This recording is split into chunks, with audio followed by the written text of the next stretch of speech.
잔잔한 내 마음에 누가 꼭 돌을 던져요. 근데 이게 사람일 수도 있고 아니면 상황일 수도 있습니다.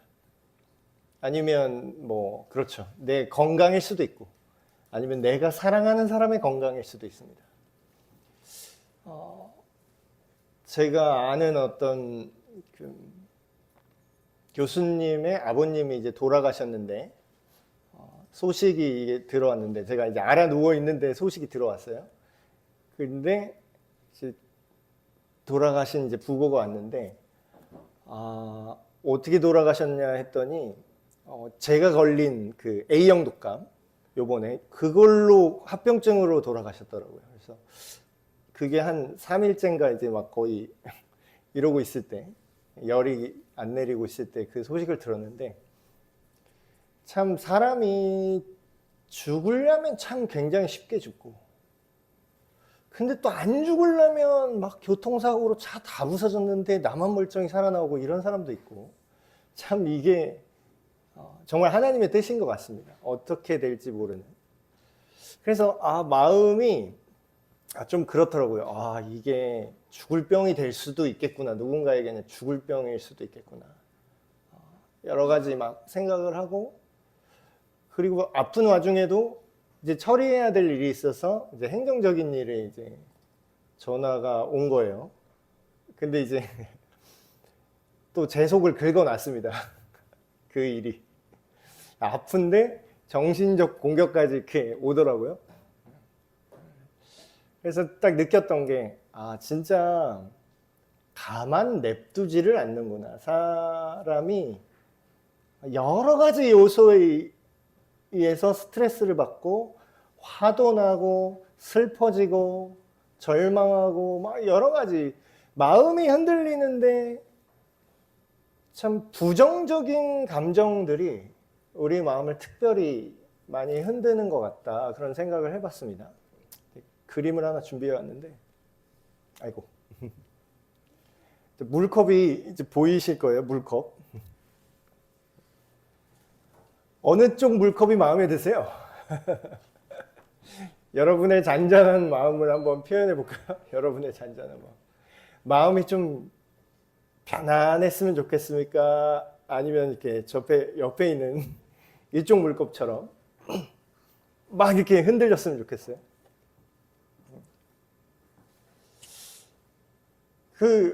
옛날에는요, 뭔가 이렇게 흔들릴 정도로 신나고 재밌는 그런 마음의 그런 것들이 많았던 것 같습니다. 참 더 어린 시절에 청소년기에 20대 때 게임을 하나 해도요, 그때는 막 이렇게 설레고 즐거움이 있었던 것 같아요. 와, 이 게임 너무 재밌겠다. 막. 근데 이제 점점 나이가 들수록 기분 좋은 그런 이제 마음의 요동은 점점 그 폭이 줄어들고 슬프게도 안 좋은 일들, 책임져야 될 일들, 내가 해결해야만 하는 일들, 그리고 다른 사람의 요동치는 거를 붙잡아줘야 되는 일들이 점점 늘어나는 걸 보게 돼요. 여러분은 어떤 걸 원하세요? 풍파가 없이 좀 어디 가서 안 좋은 소식 들려오는 거 없이. 그래서 무소식이 희소식이다. 이런 얘기도 많이 하지 않습니까? 안 좋은 소식이 들려오는 게 좋은 소식이 들려오는 것보다 더 우리의 마음을 막 흔들어 놓습니다. 근데 우리가 성경 말씀에서 우리가 원어 표현을 잘 사용하지 않고 번역된 성경을 보기 때문에 많이 이렇게 놓치는 게 있는데 그 평화라는 단어, 샬롬이라는 단어가 있어요. 근데 이게 뭐냐면 이런 갈등과 불만과 다툼들이 우리 삶 속에 우리 마음과 생각을 막 흔들잖아요. 그러면 이제 아까 그림 보신 것처럼 막 이렇게 되잖아요. 물이. 근데 샬롬이 무슨 뜻이냐면요. 이런 뜻을 갖고 있다고 합니다. 잔잔해서 높낮이가 똑같아지는 거예요. 잔잔해서. 그리고 성경에 보면 그런 표현들 많이 나오죠. 높은 산은 낮아지고 낮은 골짜기는 메워져서 평탄하게 될 것이다. 이것도 비슷한 의미가 있습니다. 이렇게 요동치던 것이 모든 것이 딱 완만하게 쫙 정렬될 거라는 거예요. 그런 의미로 샬롬 이런 말을 하거든요. 우리가 번역하면은 평화 이렇게도 번역되지만 우리 인사랑 또 비슷한 것도 있어요. 안녕 이거예요. 안녕하십니까? 편안하십니까? 마음이 좀 편하게 잘 지내십니까? 요즘 건강은 괜찮으십니까? 그래서 안녕을 묻는다. 그런 표현을 하죠. 근데 그게 샬롬이거든요. 근데 하나님이 우리한테 주고 싶은 게 뭐냐면요. 이 샬롬이라고 합니다. 그래서 예수님의 별명이 또 여러 가지가 있는데 그 중에 또 유명한 별명이 뭐냐면 평화의 왕입니다. 평화의 왕. 근데 이제 우리가 이런 살면서 갈등, 불만, 다툼, 불안, 절망 이런 것들이 있잖아요. 어떤 사람이 내 속을 긁든지 아니면 어떤 상황이 내 정신을 뒤흔들든지. 근데 이제 이런 상황이 올 때 이거를 우리가 어떻게 다뤄야 되는가? 그게 성경에 이미 하나님께서 내 자녀들은 이렇게 하면 돼 라고 알려주신 게 있어요. 근데 문제는 우리가 예수님을 믿는다고 하면서 예수님의 하나님의 자녀가 된 우리, 예수님을 믿어서 하나님의 자녀가 된 우리는 하나님의 자녀답게 이 불안과 갈등을 다뤄서 샬롬을 만드는 방법이 있는데 요거를 선택하기보다는 그냥 일반적인 방법을 선택한다는 거예요. 갈등, 불만, 다툼에 대한 얘기가 오늘 읽은 이 성경 말씀의 맥락입니다. 자, 이 믿는 사람들한테 하는 얘기예요. 골로새 교인들한테 하는 얘기죠. 누가 누구에게 불만이 있거든 서로 용납하고 피차 용서하되 어떻게 하라고요? 예수 그리스도께서 너희를 용서하신 것처럼 서로 그렇게 해라. 근데 예나 지금이나 똑같죠?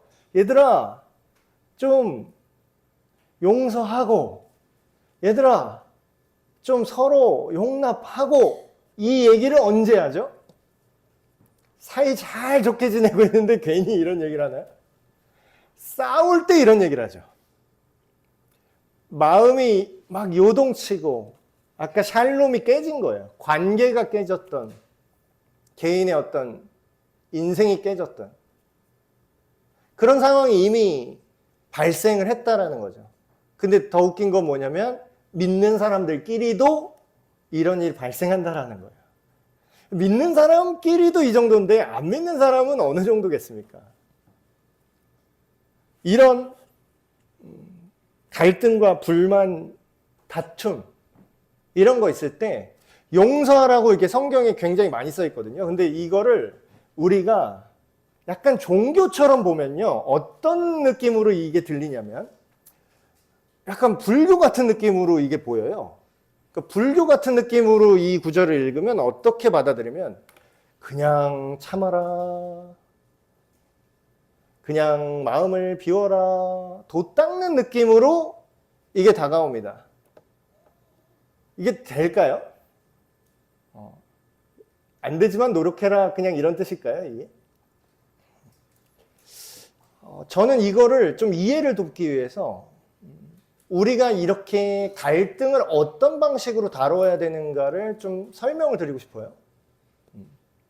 이 모든 것 위에 사랑을 더해야 된다고 하는데 이 사랑은 그냥 인간의 동정이 아닙니다. 인간의 윤리가 아닙니다. 종교적 열심과 종교적으로 그냥 참아라 그 뜻이 아니에요. 여기서 말하는 사랑은 예수님이 우리를 위해서 목숨도 아끼지 않고 십자가에서 주신 그 하나님의 사랑을 말합니다. 그 사랑을 더하라는 거예요. 목사님 그걸 우리가 어떻게 합니까? 예수님은 하나님인데 우리가 그걸 어떻게 해요? 그걸 신이 했던 걸 우리가 할 수 있으면 우리가 인간이겠습니까? 이렇게 생각하시겠죠. 예, 잘 들어보세요. 자, 이게 잘 보이시나요? 제가 전화를 받았는데 그러니까 쉽게 얘기하면 이런 상황이에요. 그분이 돈을 내셔야 돼요. 돈을 내셔야 된다고요. 그러니까 공과금 같은 거예요. 돈을 내셔야 되는데 그게 뭐 얼마 뭐 대단한 돈도 아니에요. 한 달에 한 11,000원? 뭐 대충 그런 돈입니다. 그거를 안 내시는 거예요. 그래서 그거를 독촉 그게 이제 날라온 거죠. 제가 어떤 책임이 있어서 그분한테 전화를 해야만 했습니다. 아파 죽겠는데. 전화를 했어요. 근데 이분이 적반하장인 거예요. 그러니까 이제 말이 안 통하는 사람이 있습니다. 세상을 살다 보면 아니 그게 무슨 제가 억만금을 달라고 하는 것도 아니고 그리고 그걸 내가 빚쟁이도 아니고 본인이 원래 내셔야 될 돈인데 그거를 이제 제가 되게 부드럽게 얘기를 했거든요. 아 이렇게 미납하셨더라고요. 근데 이분이 나 그러면 안 내 이러는 거야. 왜 자꾸 닭다리야? 나 그러면 안 내. 막 아니 본인이 내셔야 될 돈인데 자꾸 전화가 오니까 기분이 나쁘다고 안 낸다고 내 승질 건드리면 돈 안 낼 거야 막 이러면서 그러더라고요. 그래서 제가 가뜩이나 아파 죽겠는데 마음이 원래 분노는 억울할 때 납니다. 억울할 때. 내가 맞고 내가 정의가 맞는데 누가 우기고 내가 잘못했다 그럴 때 분노가 생기죠. 내가 생각해도 이건 좀 너무한 거지? 그러면 화가 안 나겠죠. 아, 내가 이분한테 너무했구나. 그런 생각 들면 화가 안 날 텐데 누가 봐도 내가 잘못한 건 없어요. 근데 이제 이분이 진짜 이상한 사람인 거죠. 근데 제가 뭘 느꼈냐면 지금 이 그림처럼 야구방망이에 저런 녹슨 못 같은 게 막 박혀 있다고 상상을 해보십시오. 내가 너무 화가 났어요. 이런 녹슨 못이 어떻게 여기 이렇게 있었어요. 저 녹슨 못이 나를 너무 화나게 해. 여러분 녹슨 못이 박혀 있는 야구 배트와 싸움을 한번 해볼까요? 내가 이런 녹슨 나사못 같은 사람이더라고 보니까. 그러니까 별것도 아니야. 이게 뭐 별것도 아니잖아요. 근데 그걸로 사람을 되게 긁고 아주 집요한 그런 게 있으신 분이더라고요. 그래서 제가 너무 화가 나서 만약에 이 녹슨 나사못 같은 사람한테 제가 주먹을 막 이렇게 때리면 어떻게 될까요? 녹슨 나사못은 아무런 문제가 없겠죠. 원래처럼 그런 쓸모없이 녹슬어 있는 그 상태를 그대로 유지하겠죠. 제가 녹슨 나사못에 본때를 고쳐줄 거야. 팍팍팍 이렇게 쳤어요. 그럼 어떻게 될까요? 저게 너무 싫어서 움켜줘야지. 야! 누구 손이 어떻게 될까요? 여러분 우리가 분노하고 이런 막무 안에 있는 사람들한테 우리가 같이 분노하고 같이 대응하고 같이 싸운다면 나만 다치게 되는 그런 이상한 일들이 많이 발생합니다. 근데 사실 예를 이런 걸로 들었지만 실제로 우리 믿는 사람들 그리고 안 믿는 사람들은 말할 것도 없고 이런 인간관계에서 우리가 서로를 알게 모르게 상처 입히고 내 안에 죄도 여전히 있는 부분이 있기 때문에 그런 무례함이 됐든 뭐가 됐든 서로에게 그런 다툼의 여지가 있을 수밖에 없다라는 거예요. 근데 그런 우리를 지금 뭐라고 해요? 그냥 용서해라가 아니라 어떻게 용서하라 그러죠? 주께서 너희를 용서하신 것처럼. 되게 제가 스트레스를 많이 받았거든요. 뭐 이런 사람이 다 있지? 근데 지나고 생각해 보니까 하나님이 날 보실 때 이 정도 스트레스가 있지 않으셨을까? 얘는 미친 거 아닌가? 얘는 왜 이렇게 행동을 하지? 심도하는? 하나님 입장에서는 하나님은 더 완전하시고 완벽하신데 내가 하는 생각의 어리석음, 내가 하는 결정의 어리석음 그런 것들이 한두 개셨겠습니까? 하나님 입장에서. 여전히 내가 예수님을 제대로 알지 못하고 뭔가 이상한 짓거리를 하고 있을 때 녹슨 나사못을 보는 것처럼 답답하셨을 그 하나님을 한번 생각해 보자는 거예요. 그런 하나님도 나를 어떻게 하셨다고요? 나를 용서하시고 그 아들도 아끼지 않고 주셨다. 이게 기독교 진리에서 우리가 용서를 할 수 있는 방식이에요. 이게 방식이 있어요. 구조가 있어요. 그냥 덧없는 종교처럼 네가 참아, 용서가 좋은 거야, 덧없는 이런 얘기가 아니라 이렇기 때문에 용서가 가능한 구조가 있어요. 내가 이랬구나. 아, 내가 저 녹슨 나사목 같은 사람 진짜 때릴 수도 없고 너무 열받네 했는데 그게 나였어요. 그게 나였어. 그러니까 이게 진짜 기독교 진리에서 용서를 할 수 있고 해야만 하는 실질적인 이유입니다.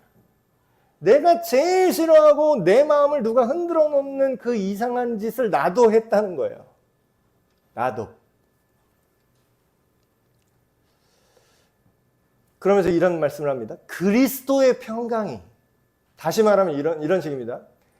그리스도의 평화가 어떻게 하라고요? 너희 마음을 주장하게 하라. 다른 게 네 마음을 움직이고 다른 게 네 마음을 생각하게 하는 방식이 되게 하지 말고 그리스도의 평화, 예수님의 평화가 너를 다스리게 하라. 이것도 설명을 드리겠습니다. 이게 정확히 뭔지 모르는데 어떻게 해요? 그리스도의 평화가 뭔지 아세요, 혹시? 그리스도의 평화가 뭔지를 알아야 이걸로 내 마음을 주장하게 하든지 말든지 할 거 아닙니까, 우리가? 그러니까 논리 구조가 있어야 돼요. 우리가 신앙이 그냥 무논리로 그냥 무지성으로 믿는 게 신앙이 아닙니다. 다 이게 있어요, 다. 자, 그럼 그리스도의 평화가 뭔지를 알아야 될 거잖아요. 그렇죠? 자, 이게 뭔지 생각을 해볼게요. 여러분, 로마의 평화 이런 말 들어보셨습니까? 로마의 평화. 좀 역사나 정치 이런 쪽 공부하시는 분은 이 말이 무슨 느낌인지 아는데, 팍스 로마나라고 로마가 전 세계를 힘으로 제압하고 꾹 누르고 세계의 패권을 쥐고 있을 때에 다른 자잘한 애들은 분란을 못 일으킨다는 뜻이에요. 그러니까 다시 말하면 로마의 평화는 무슨 뜻이냐면 힘에 의한 평화입니다. 힘으로 찍어 눌러서 내가 유지하는, 억지로 유지하는 평화. 지금으로 말하면 핵 억제력 이런 거랑 비슷한 거죠. 내가 핵이 있으니까 핵 가진 다른 나쁜 놈들이 못 가불지. 이게 힘에 의한 평화예요. 힘에 의한 평화. 근데 이게 나쁘다라는 게 아니라 여러분 이게 조심하셔야 되는 게 이게 필요해요. 필요해요. 그러니까 막 평화가 다 좋아. 평화가 중요하니까 우리 다 군대 다 해산하자. 평화가 중요하니까 우리 지키는 모든 그런 거 다 군인들 다 돌려보내자. 이거는 대책 없는 얘기입니다. 평화가 그냥 무조건 비폭력이 평화가 아니에요. 이게 나쁘다는 뜻이 아닙니다. 근데 실제로는 이 세상이 정말 표면적인 평화라도 유지하려면 실제로는 이런 힘에 의한 평화가 필요하다는 거죠. 그럼 이 글을 썼던 골로새 교회 시대는 로마 시대죠. 그럼 뭐예요? 사람들이 생각하는 평화의 이미지는 로마에 의한 평화입니다. 로마에 의한 평화. 로마가 다스리고 힘이 있을 때 평화가 유지된다. 근데 지금 뭐라고 얘기해요? 그리스도의 평화. 그러니까 이 반대 개념으로 생각하시면 됩니다. 로마의 평화는 뭐죠? 힘에 의해서 억제력으로 유지되는 평화입니다. 억제력으로. 폭력에 의한 통제예요. 근데 이제 이게 무조건 나쁜 건 아닙니다. 긍정적인 건 뭐예요? 정부가 힘을 갖고 공권력을 사용해서 악한 자들, 범죄자들, 이런 사람들을 통제할 수 있다는 거예요. 긍정적인 면은. 근데 이제 부정적인 면은 뭐죠? 범죄 조직도 폭력에 의한 통제를 한다라는 거죠. 그래서 막 옛날에 그 영화나 이런 데 보면은 거물 그 조직 폭력배 보스를 오히려 막 놔줘요. 그래서 그게 막 이해가 안 되는 거예요. 그냥 싹 다 죄졌으면 싹 다 잡아놓으면 되는 거 아니야? 그런 생각을 했는데 그 영화 안에서, 헐리우드 영화 안에서 이런 개념을 얘기하더라고요. 그 경찰이 얘 잡아놓으면은 지금 거리가 어떻게 될 것 같아? 얘 힘 있는 이 암흑 세계를 다스리는 얘 보스를 지금 넣어버리면 다른 애들이 나올 것 같아? 안 나올 것 같아?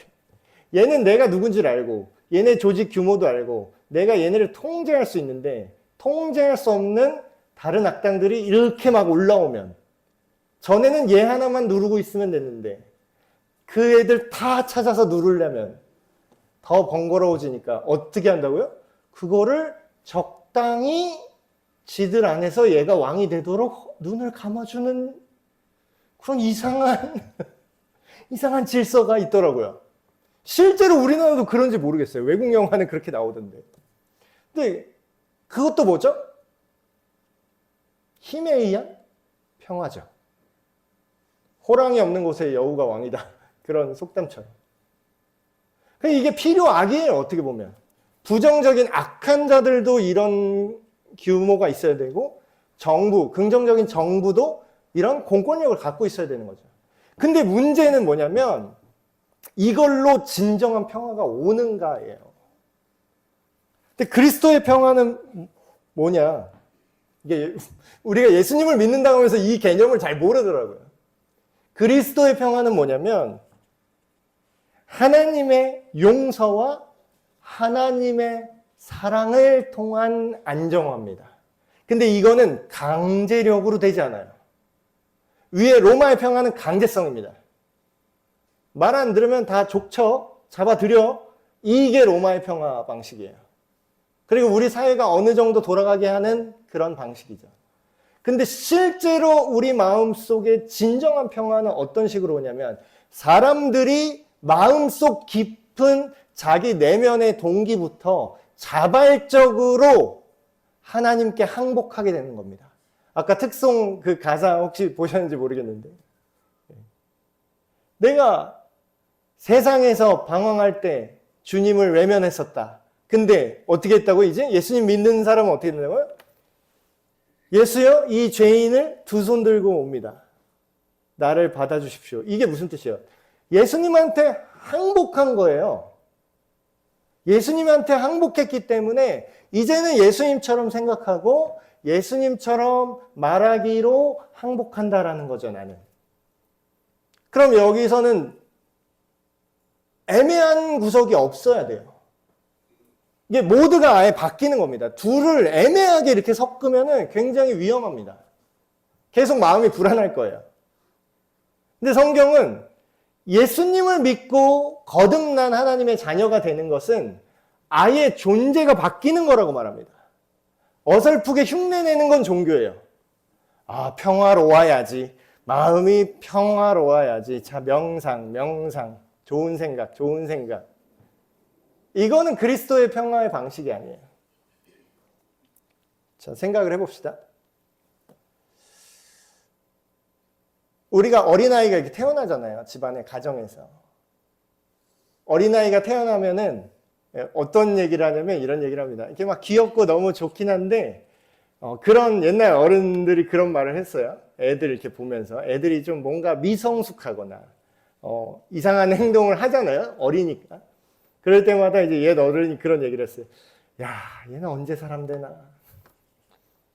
언제 사람 될래? 이런 얘기 하죠. 걔는 생물학적으로 사람 아닙니까? 사람이죠. 강아지는 아니잖아요. 어린 사람이죠. 근데 뭐예요?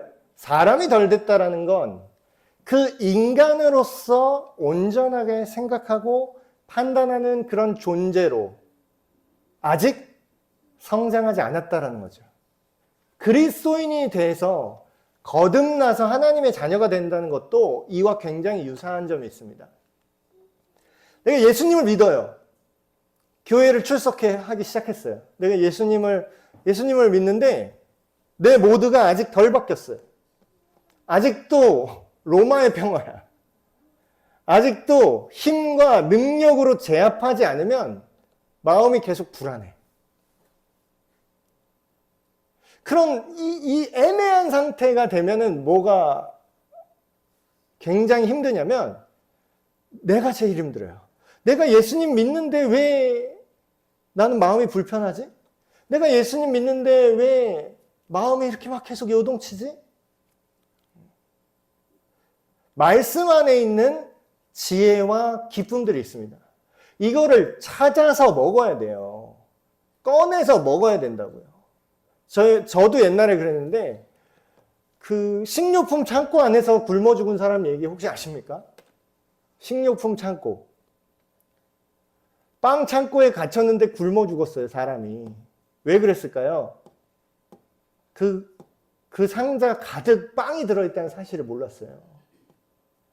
그거 그냥 빵 이렇게 그 상자 좀 이렇게 찢어서 내가 죽게 생겼는데 그게 뭔 상관이에요. 빵 상자 찢은 다음에 빵 이렇게 막 꺼내서 포장지 까서 먹으면 살잖아요. 구출될 때까지. 그 식료품 창고 안에서 굶어 죽는 게 말이 됩니까? 근데 이런 말이 안 되는 일들이 교회 안에서 벌어지고 있다는 거예요. 교회가 뭐 하는 데죠?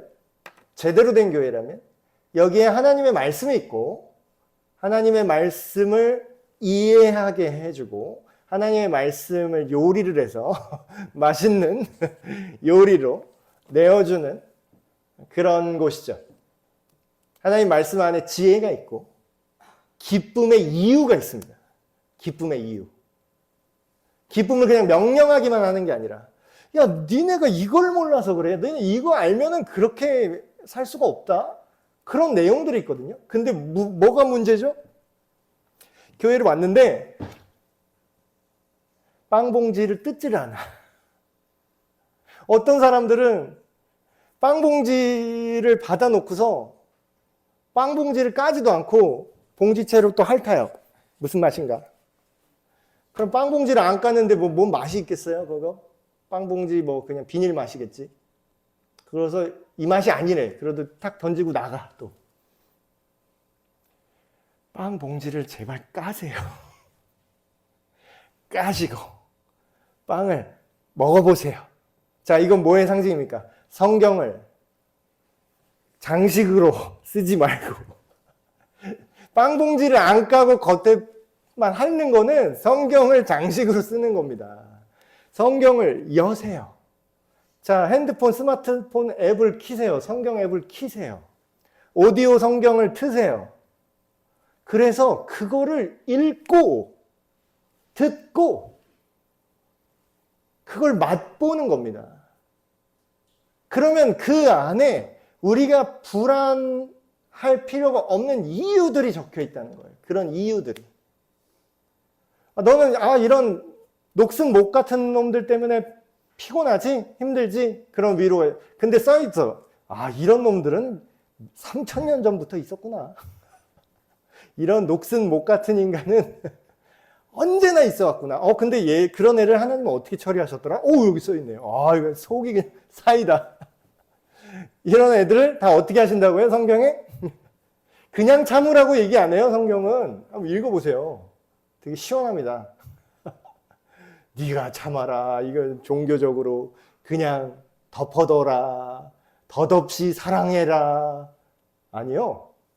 하나님의 사랑은 믿는 자, 항복하고 오는 자들을 품어주시지만 끝까지 녹슨 목같이 있는 애들을 처리하는 정의의 하나님의 모습 또한 보여줍니다.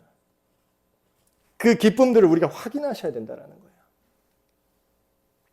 그리스도의 말씀이 너희 속에 풍성히 머물면서 모든 지혜로 너희 서로를 가르치고 권면하고 그럼 어떻게 된다고요? 우리가 그래서 그 내용으로 찬송하고 찬양할 수 있다는 거예요. 감사하는 마음이 생긴다라는 거예요. 빵을 먹어야 빵이 맛있다는 마음이 든다라는 겁니다. 근데 왜 먹지도 않고 뭐가 하나님을 찬양하게 된다라는 거예요. 그 다음에 우리의 행동이 어떻게 바뀐다고요? 그리스도의 평화 안에 이 원리로 들어온 사람들은 어떻게 되냐면 무엇을 하든지 우리가 생각하든지 우리가 말하든지 어떤 일을 하든지 어떻게 한다고요? 로마식대로 한다고요?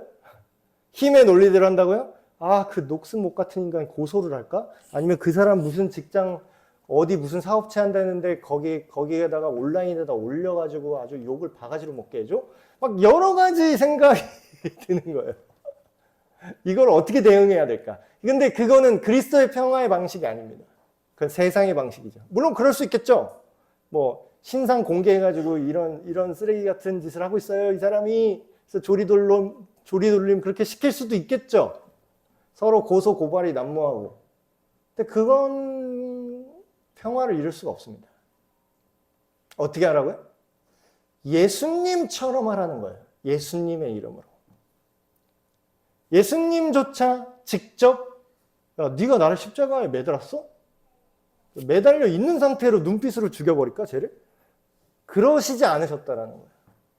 그러니까 막 농담으로 누가 막 그런 근육 예수님 그래가지고 매달려 있는데 이게 십자가 이렇게 뜯어가지고 부숴가지고 막 바로 이제 그런 이미지로 예수님을 생각하는데 그거는 이제 로마의 평화 모드의 예수님이라면 그렇게 하셨겠죠. 아예 거기 달리지도 않으셨겠죠. 그냥 즉결로 다 죽이셨겠죠. 근데 예수님은 어떻게 하셨냐면 모든 최종적인 심판을 하나님 아버지께 맡기고 자기의 삶을 사셨어요. 근데 그 심판의 권한을 그랬더니 어때요? 아들에게 모든 심판의 권한을 아들에게 넘긴다.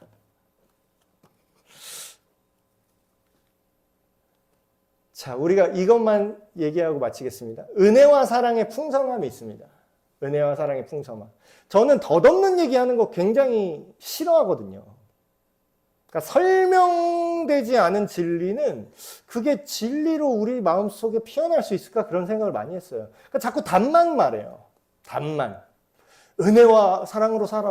그러지 말고 그런 증오를 다 내려놔. 그런 거 하지 말고 너 예수 믿잖아. 왜 그래? 막 다 맞는 말이야. 더 열받아. 안 되니까. 은혜와 사랑을 느껴. 그러니까 그게 뭐냐고. 구체적으로 아셔야지 그게 진짜 내 안에 적용되거든요. 근데 하나님의 은혜와 사랑의 풍성함을 구체적으로 아는 만큼의 여러분들이 예수 그리스도의 평화를 누릴 수 있습니다. 자, 생각을 해볼게요. 이 진짜 은혜와 사랑의 풍성함을 아는 사람만 마음이 편안하거든요. 저도 이 모드를 자꾸 되새겨야 돼요. 잘 생각을 해봅시다. 어떤 사람이, 이게 실존 인물이에요. 그 중동 재벌인데, 어디 나라 왕자겠죠? 재산이 너무 많아요. 석유 재벌인데, 재산이 너무 많은 거예요. 근데 이 사람이 그냥 자기 재산을 통장에만 넣어놔도 그냥 일반 이자 주잖아요. 기본적인 조금만 이자 줄 거 아닙니까?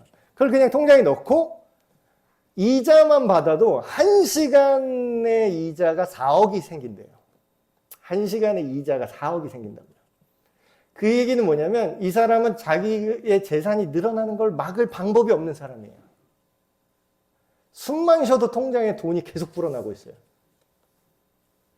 자, 이 사람이 누가 와서 자기 집을 차로 빡 박았어요. 집이 좀 무너졌어요. 마음이 불안할까요? 마음이 불안해. 근데 신목사는 너무 몸이 병드니까 마음도 병들었는지 그거 한 달에 11,000원 안 냈다고. 근데 그 1년치를 안 내긴 하셨어요. 그리고 뭐 해서 뭐 이자까지 다 해서 막 한 15만 원 안 냈어, 그분이. 그리고 그게 제 마음이 막 흔들리는 거예요, 그걸로. 이 사람 왜 이 돈 안 내지? 1시간 이자 수익이 4억인 사람한테는 집이 무너져도 불안하지 않아요. 그러니까 그냥 편안할 거예요. 그러셨구나. 어떻게 이거를 뭐 그냥 뭐 봐줘 말어 뭐 이 정도만 생각하지. 뭐 그걸로 어떡하지? 마음이 불편한데? 이런 생각 전혀 없어요. 1도 없어요. 그냥 숨 쉬듯이 지나갈 겁니다. 자, 여러분, 하나님의 은혜가 돈으로 환산할 수 없는데 하나님의 사랑이 어떻다고 성경은 표현하죠? 끝이 없다. 하늘을 두루마리로 삼고 바다를 먹물 삼아도 그분의 사랑을 쓰면 끝도 없다. 자, 원래 누가 불안하죠? 사랑 못 받고 관심 못 받은 사람이 불안합니다. 내가 이렇게 하면은 내가 버림받지 않을까? 근데 뭐예요? 사랑이 무제한으로 영원히 제공된대요. 그리고 내가 어떤 억울한 일을 당했더라도 그거를 치고 끝까지 쫓아가서 끝에는 마지막 날에는 무조건 다 카운트 하실 거래요. 어떤 억울한 일 당했던 그분께서 절대로 잊지 않으시고 그놈들을 끝까지 찾아서 다 갚아주실 거다. 억울할 것도 없겠죠. 근데 더 놀라운 거는 나를 그렇게 못살게 굴고 내 마음을 열받게 했던 그 녹슨 나사못 같은 사람이 하나님의 은혜로 예수님을 닮은 사람으로 변화될 수 있다. 여러분, 이렇기 때문에 우리가 마음의 평화를 유지할 수 있습니다. 아까 찬양하셨잖아요. 평화, 평화. 근데 진짜 평화. 세상 사람들이 말하는 가짜 평화 말고 하나님 주신 선물. 하나님만 줄 수 있어요. 성경에 보면 이 얘기가 수도 없이 나옵니다. 정말 많은 위로를 받아요. 두려워 말라. 놀라지 말라. 전체 66권 중에 계속 나옵니다, 이 말이. 그 얘기는 무슨 뜻이죠?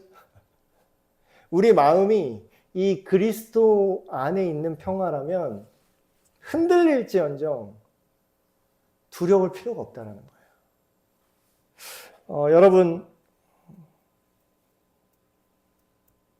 현실적인 문제와 여러 가지 다툼이 우리 삶의 여러 자리에 우리를 계속 흔들 겁니다. 지금도 흔들고 계시고 앞으로도 또 흔들릴 거예요. 그러나 우리가 이 세상의 대응 방식으로 복수하고 안갚음하고 뭐 조리돌림하고 하면 할 수 있겠죠. 뭐 필요하다면 해야 될 수도 있겠습니다. 정말 이 사람이 뭐 폐를 진짜 위험한 사람이라서 뭐 격리를 시켜야 된다거나. 근데 우리가 살다 보면 그 대부분은 그렇지는 않아요. 대부분은 우리가 열받고요. 대부분은 우리가 증오하고 우리가 미움이 커져서 문제가 생기지. 여러분, 예수님 안에 있는 놀라운 평화가 있습니다. 이 안에 지혜가 있습니다. 그분의 공급은 영원하고 끊이지 않아요. 우리가 다른 모든 아무리 큰 일도 하나님의 사랑과 하나님의 은혜에 비하면 먼지 같은 크기입니다. 계속해서 공급되는 그 은혜에 우리를 맡기시고 그 예수님 안에서 진정한 평화를 누리시는 우리 모두가 되시길 주님의 이름으로 축복합니다.